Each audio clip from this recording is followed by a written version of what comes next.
This is The Chris Berry Show. Expert information on elder law, retirement, and estate planning. Information that you can understand. Here's your host, Chris Berry. And welcome to The Chris Berry Show. My name is Chris Berry, host of this weekly show where we talk wealth, estate, and tax planning for the second half of life. Join us every Sunday at 2 p.m. on FM 101.5 AM 1400 The Patriot, as well as you can listen to us on iTunes via podcast. So we had a great week, and every week we start the Chris Berry Show off with a positive focus and something positive that happened in the last week, and I have a couple things exciting to share. First of all, my daughter Madison at church, she had her bridging ceremony where she's now going into kindergarten. It's amazing watching them grow up, and it was great seeing the other families with their children as some of their children were leaving high school to go into college and going into their next phase of life. So it was great to see my daughter moving from preschool, where we have her at Montessori school, moving into kindergarten. So it's pretty exciting for her. And it was a great day for her because she went shopping with her grandma and papa the other day and bought this cute little dress that she kind of guilted Grandma and Papa to pick up for her, and she got to wear her new dress on her bridging ceremony day at church. So it was a great day. And then also we had a great time at her dance recital. She's been taking dance for a couple of years now, and it's cute watching little 5-year-old Madison getting up there in front of 200 people and doing a performance. It just warms my heart. And then my son Ryan, I was pretty proud of him this week too, because he's been asking to get a betta fish for his aquarium, and he was thinking of ways to kind of get the money to buy that betta fish. And so all on his own, he decided to become a little bit of an entrepreneur, and he opened up a store where he was able to make some kind of lava lamps. Basically, it was like colored water with some oils thrown in there. So it wasn't really a lamp, but it was more of colored bottles. But some of the other kids thought it was pretty cool. And so he thought to actually dump out some water bottles, which was maybe we should have used old water bottles. But he then created these lava lamps, and then went around and basically created his own little garage sale, where he got the lava lamps and a couple of his other old toys that he wasn't really interested in, and went out front and opened up a little shop, almost like a lemonade store. But here he was selling his lava lamps and as well as some other things. And then his sister was helping too, because whenever you have a business, you might have a great business, but you also have to market that business. So my daughter Madison, she's the little social butterfly. She ran to the neighbors' houses and told everyone about this store opening up in our front yard. And I might have texted a couple of the neighbors and Grandma and Papa to come on down to visit the store. But that day, he ended up raising about $9. So I was pretty proud of him. I think the lava lamps were going for about $1, and they went like hotcakes. And then the next day, it was a little bit rainy, so we didn't think there'd be much foot traffic for his store, but he wanted to go door to door with his store. And so also he, being the little entrepreneur that he was, knowing that the lava lamps were going like hotcakes, he decided to create a raffle. So people would buy a raffle ticket to get one of his cute little lava lamps. So at the end of the day, he ended up getting about $13. I was pretty proud of him because it was all his idea.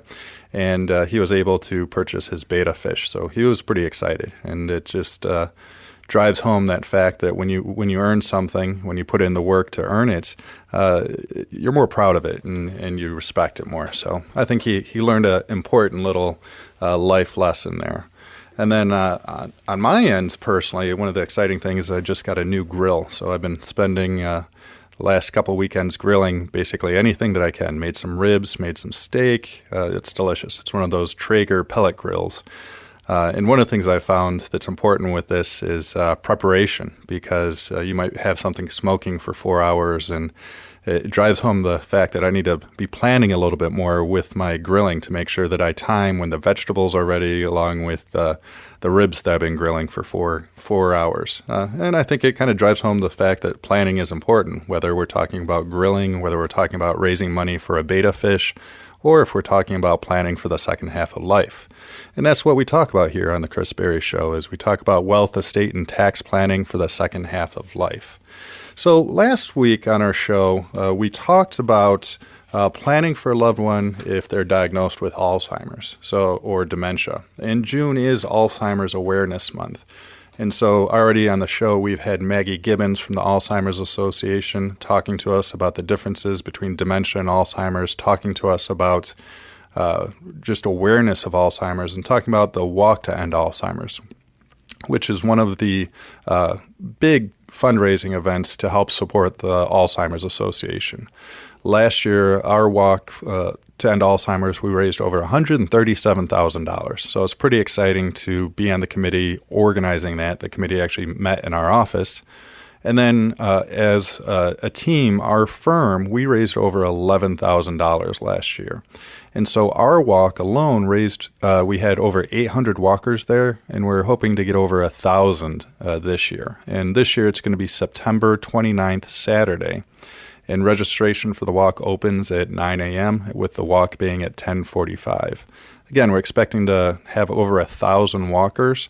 As a team already, we're pretty proud. It's early in the walk season, but we've already raised over $3,400. So if you've had a loved one that's been affected by Alzheimer's and you want to help support the Walk to End Alzheimer's, then please visit our website at thechrisberryshow.com, and there'll be a link where you can either join our walk team or you can make a donation. And even if it's just $5 the cup of coffee, every little bit's going to help as we try to end Alzheimer's, which has affected members of my family as well as many of our clients, and it's a devastating disease. And along those same lines, one of the things that we did this week, I attended a continued education program. So the laws are always changing, tax laws are always changing, financial strategies are always changing. So one of the things that's very important for our firm is to stay on top of all of those changes. And so this week we attended a continued education seminar or workshop talking about Medicaid hearings. So if you do have a loved one in a nursing home and they're paying that $8,000 to $12,000 a month nursing home bill, there's certain things we can do to try to alleviate that cost. So we really pride ourselves on being experts in the area when it comes to planning for the second half of life, and more specifically, how to deal with those long-term care costs. So we're always trying to stay on top of things. And understand that not all advisors, not all professionals, not all attorneys have such a deep level of knowledge. For example, just this week, I was dealing with a client issue where we were talking about putting together their estate plan. And it was a single woman, and she had a home, and she had some money, and she wanted to make sure that everything avoided probate and went to her loved ones the way that she wanted to. And so as we were kind of putting together her estate plan, gathering all the information that we would need to do so, one of the things we found is how her home was titled. And it was pretty curious how it was titled. And the way that it was titled with her mom, her dad, and then her, all joint on the title. And so this kind of presented a problem. And so I was talking to her and said, well, why is it this way? And so she said that, well, her mom and dad had went to see an attorney, and the attorney thought that it would be a good idea to name mom, dad, and her jointly on this piece of property as a way to ensure that it avoids probate. And so mom had now passed away, dad had passed away, and now it was just daughter left on the deed. And daughter wanted to do a ladybird deed, which is a special type of deed that says it's in her name while she's alive, but then when she passes away, it avoids probate and goes to, she wanted it to go to her brother because she didn't have any children and she only had one sibling. And so to do this ladybird deed, we would have to basically prepare another deed. But the problem was that this lawyer, not having the right amount of knowledge, not quite understanding how things work, this lawyer had done the deed as what's called tenants in common, meaning mom has ownership, dad has ownership, and daughter also has ownership. It's very different than joint ownership with right of survivorship. If it was joint ownership with right of survivorship, then if mom and dad passed away, then it would have went to daughter outright, and she would have had 100% of the property. But because the lawyer just didn't think to add those key words of joint ownership with right of survivorship, now daughter was going to have to go through probate because mom's share passes to dad. Because a married couple, it's automatically joint ownership with right of survivorship. But when dad passes away, it was tenants in common. And so now, unfortunately, before we can handle daughter's estate plan, we now have to go through probate just because this attorney didn't have the right amount of knowledge with regards to how to handle things properly. Now the family's going to have to go through a probate process that's going to be time-consuming. By statute, it takes at least 5 months to go through the probate process. It's going to be costly. Generally, on average, 3 to 5% of any assets going through probate get eaten up in costs. And it's going to be a public affair. Anyone can see what goes through the probate process. So now instead of having daughter's estate plan wrapped up in a couple of weeks and everything's taken care of, we now have to go through this probate process, all because of just missing the words joint ownership with right of survivorship, which the attorney should have spotted and should have advised the family correctly. And these are the things that we see on a regular basis. And it's one of the reasons why we want to get this education about planning for the second half of life out there, whether it's through one of our workshops that we do on a weekly basis, whether it's through this radio show, or whether it's through books that we've written. For example, I wrote the Caregiver's Legal Guide to Planning for a Loved One with Chronic Illness back on 2014 that talked about some of the legal and financial strategies for planning for long-term care. But we're big believers in education, and we want our clients well-educated because we find that sometimes they might think they're going with a financial advisor or lawyer or that knows what they're doing, but it's hard to judge that level of knowledge. And I like to liken it to martial arts. So I do this sport called Brazilian Jiu-Jitsu, and there's different belts associated with it. It's basically wrestling and trying to strangle each other without striking. And it's pretty fun. I do it regularly. But there's different belts involved. So when you first start out, you have a white belt, and you think you might know a little bit, but it's very confusing. And then a blue belt, you get a little bit more knowledge, and then a purple belt, and then a black belt. And typically it takes about 10 years to become a black belt. Well, it's same with this type of planning. Someone can start off and become a lawyer or financial planner, and they might have a white belt level of knowledge, or even a blue belt or a purple belt. But those purple belts, they might not know what they don't know. And that's why it's important to sit down with an expert when it comes to your planning. And that's why I'm one of just a handful of certified elder law attorneys in the state of Michigan, where we have to be peer-reviewed and then sit down and take an exam to prove our expertise. So it's important that you sit down with an expert when you're considering putting together your plan. And because this family didn't sit down with an expert a number of years ago with mom and dad, now they're going to have to pay the cost of that by having their assets go through probate when they easily could have been avoided. Just something to think about.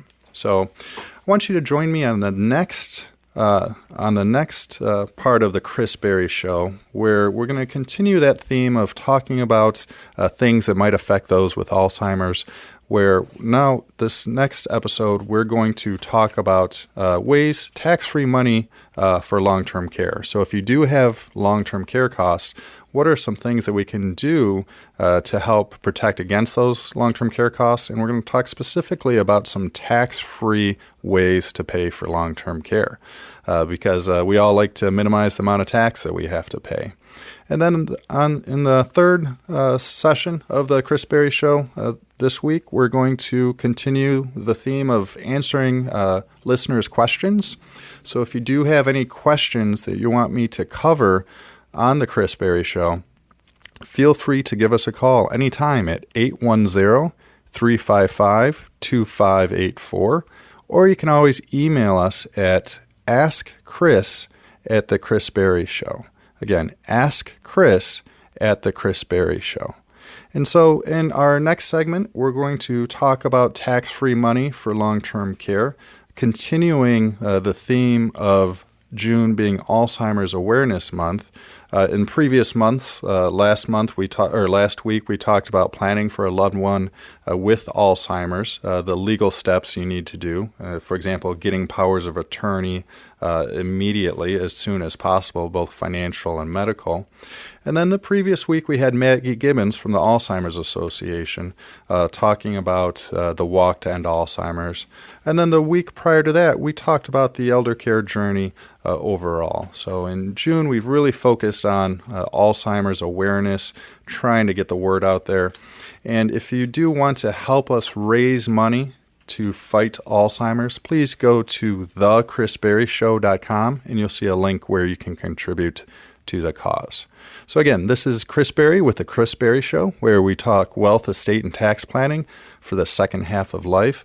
Join us every Sunday at 2 p.m. on FM 101.5, AM 1400, The Patriot, as well as you can go to thechrisberryshow.com or download us on iTunes at any time so you can listen in your car via podcast or however you like to listen to podcasts.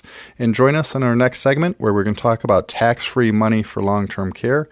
And then stick with us for our third segment where we're going to answer some of our listeners' questions that they've submitted from the previous week. And we have some good ones for you this week. So I'm excited to get into that question and answer. And also next segment, talk about tax-free money for long-term care. Join me after the break.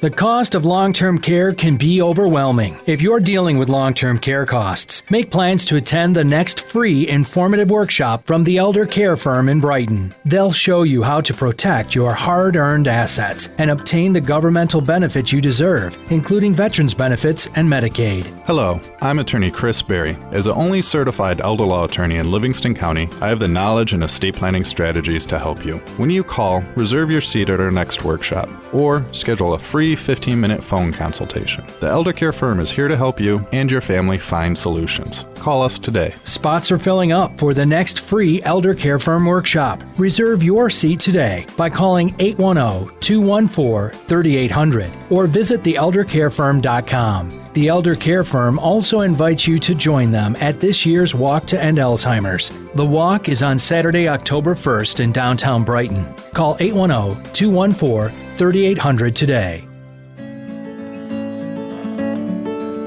Welcome back to the Chris Berry Show, where we talk wealth, estate, and tax planning for the second half of life. So in this segment, what we're going to talk about is tax-free money for long-term care. So if you do have a loved one who's diagnosed with Alzheimer's or dementia, and you're concerned about long-term care costs, we're going to talk about some ways tax-free to get money to help pay for long-term care so that you can take control of the situation versus relying on the government. And so when you do have a loved one that's diagnosed with Alzheimer's, we need to be concerned about long-term care. And we've talked about this, but there's 6 ways to pay for long-term care. We can private pay, so just pay out of our own funds. The second option is we can have the kids pay.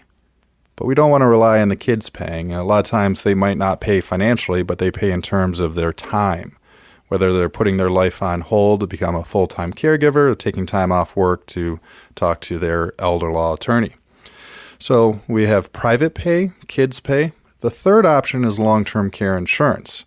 And we're going to talk about this, and we're going to spend some time talking about it in this segment. We're going to talk about the difference between pure versus traditional, or pure long-term care insurance versus what's called asset-based long-term care, which is the new way to pay for long-term care. But if we don't rely on private pay, the kids paying, long-term care insurance, fourth, we have Medicare, but Medicare really doesn't pay long-term care. What Medicare pays for is short-term rehab or hospice, as well as your prescription costs. So Medicare doesn't really pay for long-term care. Fifth, we have the VA benefit.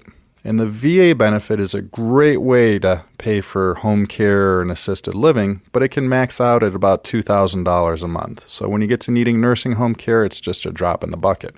And not everyone is a veteran or surviving spouse, but it is a benefit that's available, and it's a great benefit because it can help pay for home care or assisted living. And then the sixth way to pay for long-term care is Medicaid. But that's relying on the government. The government changes the rules all the time. So we don't want to just rely on the government. We want to take control. Rather than, we want to be empowered versus impoverished. So that's why we're going to spend some time talking about tax-free money for long-term care. How can we take control of our choices in the second half of life, especially if we're diagnosed with Alzheimer's, dementia, or just any other types of long-term care? And so with traditional long-term care insurance, we've seen that going away for a number of years. In the past, in the 90s, that's when they started these pure traditional long-term care insurance policies. And the reason for this was it was an insurance against basically kind of longevity and the long-term care costs that can go along with aging. And there certainly was a need. But the problem was the insurance company's actuaries, the person that the statistical people, they kind of calculated wrong in terms of people were going to keep paying on these policies, people were going to keep living and keep drawing on them. And so the biggest problem with the pure traditional long-term care insurance is that, unfortunately, a lot of the companies have gotten out of the business because they miscalculated on the premiums. And so if you are a consumer that has long-term care insurance or pure traditional long-term care insurance, chances are you've experienced at least one premium increase, if not more. And so that's the biggest issue with these pure traditional long-term care insurance policies is that you could be paying on it for 20 years, a number of years, and then all of a sudden they could increase the premiums on you right when you're about to maybe need that policy. For example, I had a colleague of mine, his mother and father had a long-term care insurance policy that they were paying on for 20 years. And then all of a sudden, they increased the premiums 40%, which, to use a legal term, that sucks, especially when you're in a fixed budget. But then the following year, they increased the premiums another 80%. So the question was, do they continue paying this higher premium, which is tough when you're in a fixed budget? Do you take a reduction of benefits, or do you let the policy lapse completely? And so it puts individuals in a tough position with the availability of these insurance companies raising premiums on you at the last moment. Then another big problem with your pure traditional long-term care insurance policy is that if you pay on it for 20, 30 years and then you pass away peacefully in your sleep, there's nothing left over. It's like a homeowner's insurance policy. You only collect if your home burns down. So you could be paying thousands upon thousands of dollars to the insurance company and see not a dime at the end of the day.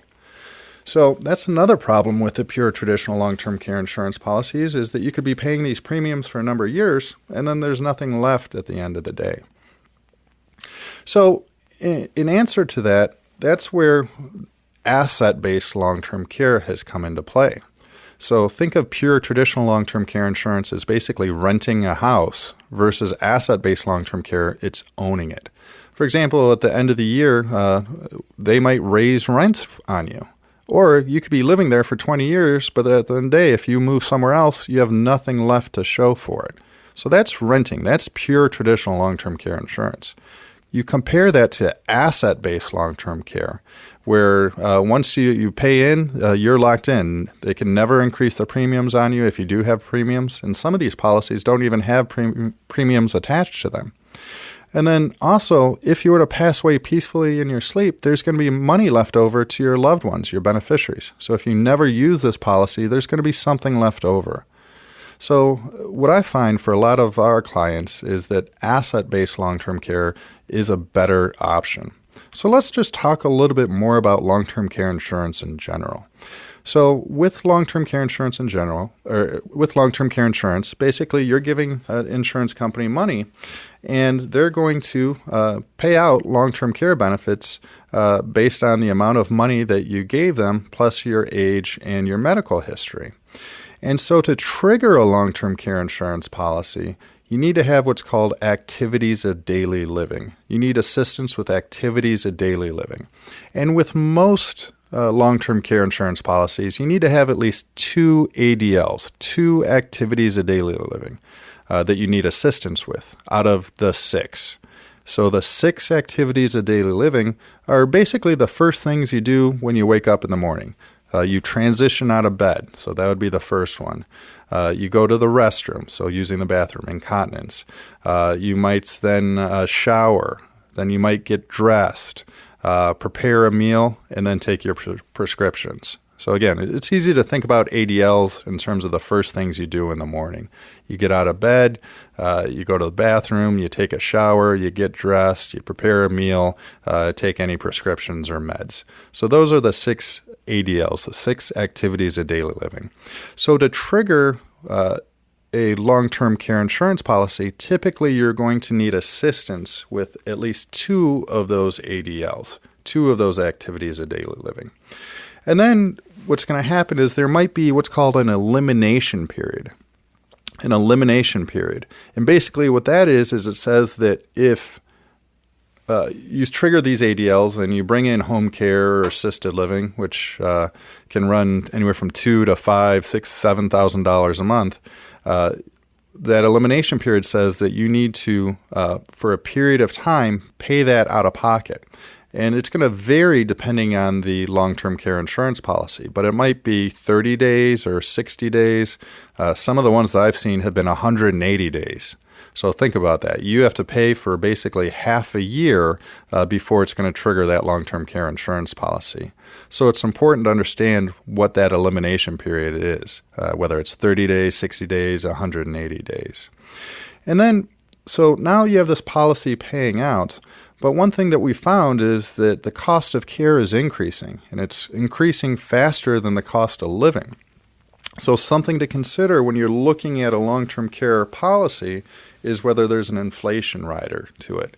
And I'm not saying you should always have that inflation rider, but it's something to think about with that long-term care insurance policy. And then another factor of a long-term care insurance policy is underwriting. So to qualify for long-term care, they're going to look at your medical history. And the nice thing about asset-based long-term care versus traditional or pure long-term care insurance is that the underwriting is less strict than it is for pure or traditional long-term care insurance policy. For example, I might not qualify for a pure traditional long-term care insurance policy because my medical record already says that I need a knee replacement, which they don't perform for people my age. Long story short, don't be a ginormous human being playing basketball too much. It's bad for the knees. I've learned that. So versus an asset-based long-term care policy, we could have someone who's suffered a heart attack or even has had cancer. We can still get them qualified for an asset-based long-term care policy a lot of times. But you still have to go through this underwriting component, and it's just going to depend on what type of long-term care we're looking at. So those are some of the components of long-term care insurance: the underwriting, the premiums, the activities of daily living, and then the elimination period, the inflation rider. And then the most important one is the actual benefit. What is that long-term care insurance policy going to pay out? And most policies have different limits on them. It might have a limit of a monthly limit of it might only pay out $4,000 a month, which that's helpful, but if a nursing home's $10,000 a month, that's not necessarily full coverage. Then, in addition to the monthly limit, there might be a lifetime limit. So how much will it pay out over a lifetime? Maybe $200,000 over the lifetime. Well, that's great, but if you're diagnosed with dementia today, USA Today did a study that said the lifetime cost of that is $780,000. So that $200,000 limit on the payout isn't going to cover it. And then also, it might limit how long it'll pay out. It might only pay out for 3 years or 2 years, or I've seen some for 1 year or 5 years. Or it might be an unlimited lifetime benefit, meaning that if you trigger that long-term care insurance policy, if it has a time limit of 3 years, it's only going to pay out for 3 years. What happens if you're in a nursing home for longer than 3 years, or you need home care and then assisted living, then nursing home care? That whole elder care journey could easily be over 3 years. So a lot of times when we're looking at the asset-based long-term care strategy, we can build in a lifetime of long-term care benefits, which you just don't see in a lot of the pure traditional long-term care policies these days. So recently, we had the Pension Protection Act of 2006.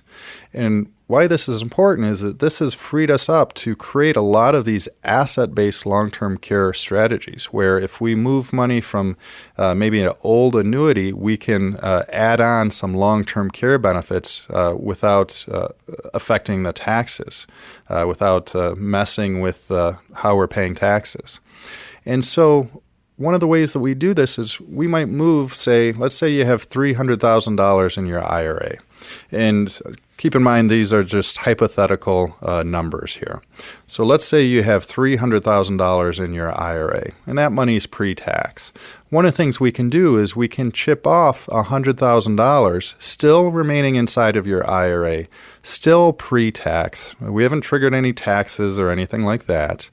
But now that $100,000 might buy you a $3,000 a month long-term care benefit for the rest of your life. And then if you're married, it might provide that benefit for both of you. So it could pay out $6,000 a month of long-term care benefits for the rest of your life. So that could be used to pay for home care. That could be used to pay for assisted living. That could help pay for nursing home care. So it could be added on top of your Social Security and your pension. And now what that does is that frees you up to use that remaining $200,000 of IRA money any way you please. So that can be used for your vacations, your retirement. And you don't have to worry about long-term care costs eating away at your retirement accounts, because you've built this, think of it like a moat. You've built this moat around your retirement accounts. So now if you do have some type of long-term care issue, such as diagnosed with Alzheimer's and now you need home care or assisted living, you've basically leveraged your assets to help protect against that. And then the great thing about this asset-based long-term care versus pure traditional long-term care insurance is that if you pass away peacefully in your sleep without needing that long-term care, then that $100,000 might be $150,000 to your beneficiaries. And it would be tax-free. So if you keep it inside of your IRA long enough, the taxes actually get paid internally so that long-term care benefit or that death benefit comes out tax-free. Hence, we have a book called Tax-Free Money for Long-Term Care. And so if you want information on that book, or we actually have a free download of that book, you can go to thechrisberryshow.com. Again, thechrisberryshow.com to download a copy of our book, Tax-Free Money for Long-Term Care. So what we've done is we've created a way to protect those retirement accounts, protect against long-term care costs, and then if we pass away peacefully in sleep, ensure that there's something left over for your beneficiaries. A much better way to plan for long-term care in most situations than that pure traditional long-term care insurance. So I hope that has been helpful. Again, the purpose of this is to talk about ways to pay for long-term care, especially if you have a loved one who's diagnosed with Alzheimer's, since this is Alzheimer's Awareness Month. And in our next segment of the Chris Berry Show, we're going to get into some of the questions, and I will get into the answers that our listeners have submitted over the past week. So if you do have questions, you can always email us at askchris@thechrisberryshow.com. And you're listening to The Chris Berry Show on FM 101.5, AM 1400, The Patriot, as well as on iTunes. Join us after the break as we answer your questions. If you or a loved one is facing long-term care costs, make sure you talk with certified elder law attorney Chris Berry from the Elder Care Firm. He can help you, like he did Keith Gerard's family. Here's Keith. Basically, it's my in-laws. They're both 90 and they can't live on their own or anything, and they don't have enough money to go in assisted living. We went to Chris Berry to get the VA benefits, and he said, well, we can get almost $2,000 a month, which they can put towards assisted living. It was a big relief. Most lawyers are pretty sharp, but Chris, he knows exactly his business. And it's a shame that these vets have to go through all these processes. But I guess we need people like Chris to help us out. He made it so easy for us. Hello, I'm attorney Chris Berry. The Elder Care firm is here to help you and your family find solutions. Call us today. Get the governmental benefits you deserve. The Elder Care firm is ready to help you.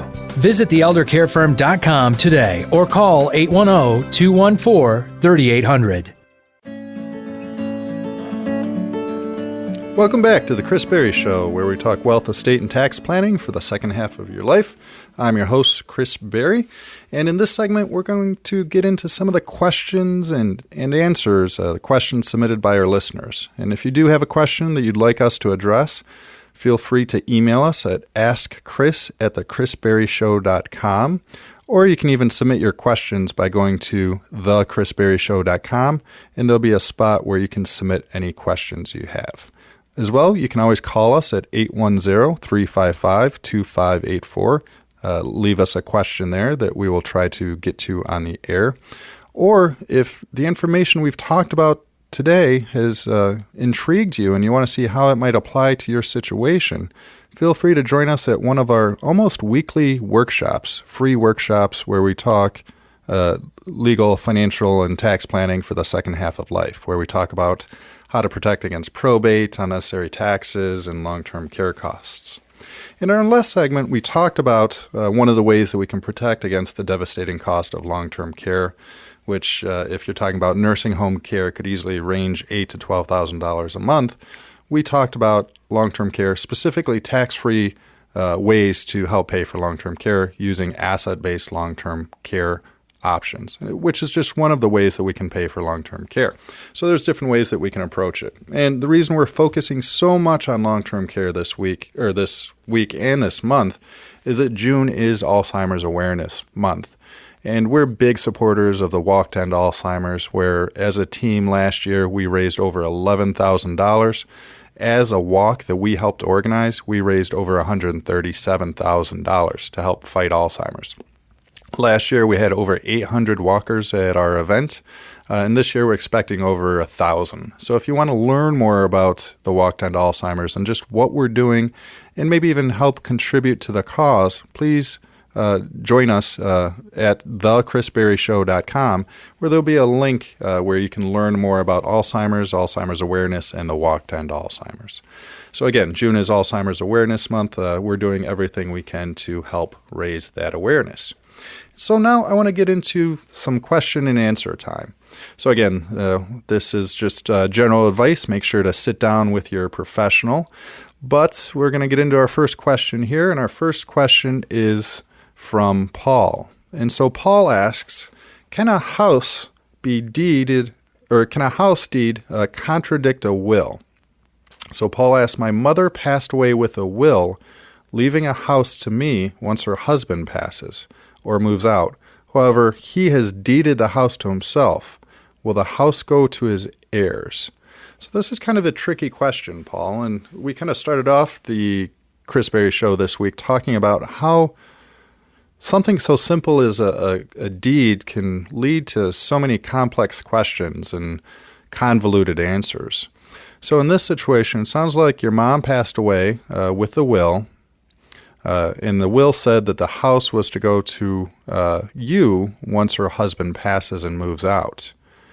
However, the deed, he deeded the house to himself. So I'm guessing what happened in this situation is we had mother and husband were joint on a piece of real estate on the house, and it sounds like it was probably because they were married when mom passed away, the home ended up going to her husband, because in Michigan we assume husband and wife is going to be with rights of survivorship. So when mom passed away, it went to husband. So now the house is just in husband's name. And now you might be thinking about, what about the will? Doesn't the will say it should go somewhere else? Well, we need to understand that the will only controls assets going through probate. So if the home does not go through probate, the will does not control what happens to the home. And because the home went through basically joint ownership. The home is now the husband's, and your mom's will does not control anything. So unfortunately, in this situation, unless you wanted to take a trip to court to say that mom didn't intend that, which would be a tough battle, it sounds like the home is going to go to the husband. And in fact, I had a similar situation growing up. This was when I was a young child.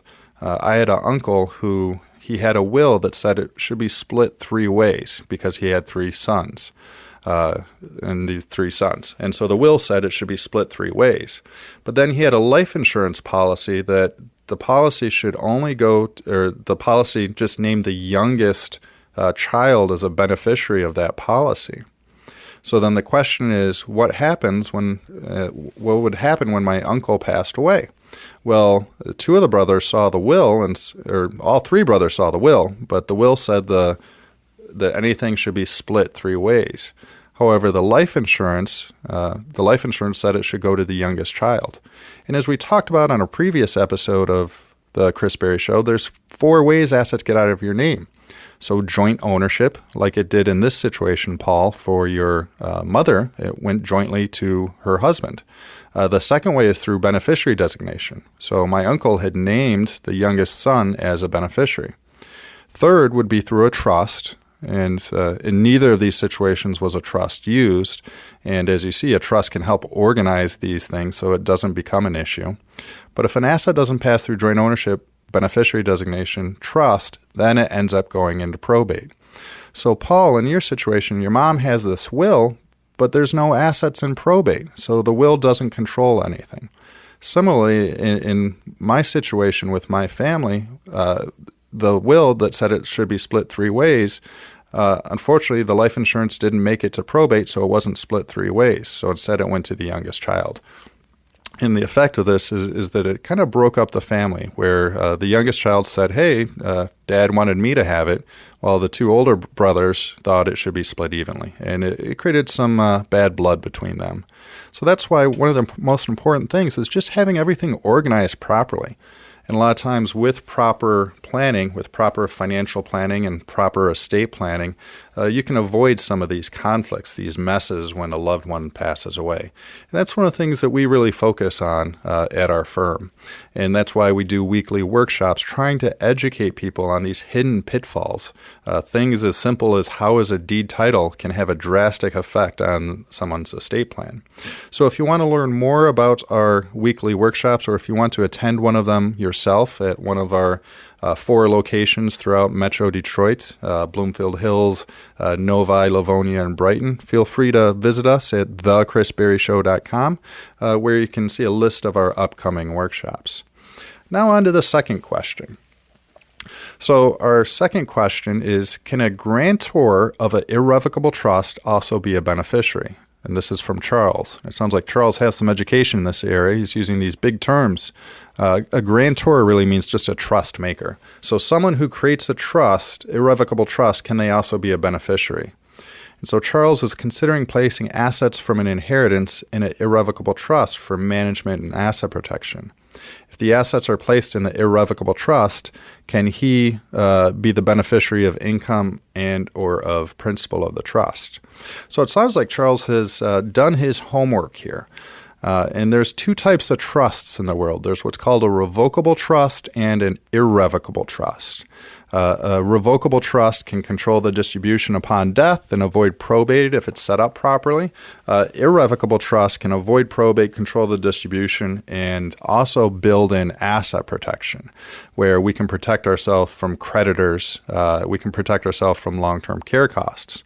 And so that's why in our practice, one of the things we do is a lot of times we'll set up what's called a castle trust, which is a form of irrevocable trust, where you can essentially still have control of your assets, where you can still change beneficiaries, you can still change trustees, but now we've built in a level of asset protection. So to answer your question, Charles, yes, you can set up an irrevocable trust, and just depending on what you're trying to protect against would determine how exactly we set that up. But if you want to learn more about those types of trusts, please join us at one of our workshops. We have them about once a week at one of our different locations. Now we'll move on to our third question here. And our third question is, can you name a trust a beneficiary of a 403B instead of a spouse? And this is from Tom. So Tom, it sounds like he has some retirement accounts at his place of employment, and he's asking whether he can name a trust as a beneficiary of that account rather than a spouse. The answer here, unfortunately, is what we learned in our first year of law school to answer any question with it depends, because it depends on the plan administrator, the people administering the 403B. Typically, with 401k or 403B, you don't have as much control. That's why a lot of times we will roll over or roll out a 403B or 401k from a current employer when you retire. Because if it's inside of an IRA, you have a lot more flexibility. There's a lot more you can do with those accounts. Versus if you're at a 403B or 401k, they put limits on what you can invest in, and they also can put limits on who you can name as beneficiaries and whether you can participate in what's called a stretch IRA or naming trusts as beneficiaries of those accounts. So unfortunately, Tom, the answer is it depends. A lot of times if they are going to allow you to name someone other than a spouse as a beneficiary, they would have to have that spouse sign off on that. But sometimes they might even limit of whether you can name a trust as a beneficiary. So my advice here would be if you have left employment, consider rolling that over into an IRA so that now you can have more control of your options with regards to that retirement account. So good luck with that, Tom. Now we're going to get into our next question. And our next question here, I have an elderly father who has dementia and refuses to stop driving. I have a financial power of attorney for him. Can I sell or donate his car? And this is from Cody. Father apparently has threatened to call the police if he does this. So fortunately, Cody, this is a tough situation, and it's something that we actually talked about. So I'm part of what's called the Dementia Coalition of Michigan, where we're helping put together the state plan on how the state of Michigan will address the growing dementia and Alzheimer's that our seniors are facing. And so we were at a committee meeting recently, and this very thing actually came up. And this committee, it's made up of different professionals. So we have social workers, we have police, we have members of the AARP, the Alzheimer's Association, professors who specialize in gerontology.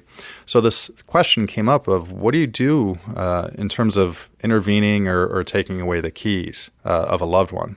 And I find that this is one of the most troubling questions for families, because by taking away those keys, you're really almost taking away a level of their independence, right?